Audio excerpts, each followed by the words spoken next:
অবশেষে যুদ্ধবিরতির ২ দিন পর নীরবতা ভাঙলেন ইরানের সর্বোচ্চ ধর্মীয় নেতা আয়াতুল্লাহ আলী খামেনি। বৃহস্পতিবার সামাজিক যোগাযোগ মাধ্যম এক্সে পোস্ট করা এক বার্তায় সাম্প্রতিক সংঘাতে ইসরায়েলের বিরুদ্ধে ইরান বিজয়ী হয়েছে বলে দাবি করেছেন তিনি।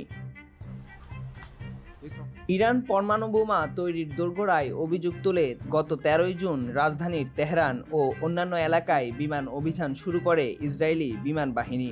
এই অভিযানের জবাবে ইসরায়েলের বিভিন্ন স্থাপনা লক্ষ্য করে একের পর এক ক্ষেপণাস্ত্র নিক্ষেপ করা শুরু করে ইরানও। ইরান ইসরায়েলের এ সংঘাত শুরুর ১০ দিন পর ২২ জুন মধ্যরাতে ইরানের ৩টি পরমাণু স্থাপনায় হামলা চালায় মার্কিন বিমান বাহিনী। যুক্তরাষ্ট্রের কেন্দ্রীয় সামরিক কমান্ড এই অভিযানের নাম দিয়েছিল দ্য মিডনাইট হ্যামার। এক্সপোস্টে খামেনি বলেন, প্রতারণাপূর্ণ জায়নবাদী শাসক গোষ্ঠীর বিরুদ্ধে বিজয় উপলক্ষে আমি দেশবাসীকে অভিনন্দন জানাচ্ছি। অপারেশন মিডনাইট হ্যামার পরিচালনার একদিন পর ইরান ইসরায়েলে যুদ্ধবিরতি ঘোষণা করেন যুক্তরাষ্ট্রের প্রেসিডেন্ট ডোনাল্ড ট্রাম্প। তিনি যুদ্ধবিরতি ঘোষণা করার কয়েক ঘন্টা পর তা মেনে নিয়ে বিবৃতি দেন ইরানের president Masoud Pezeshkian.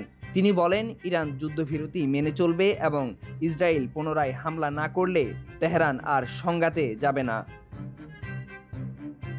News desk, C Voice 24।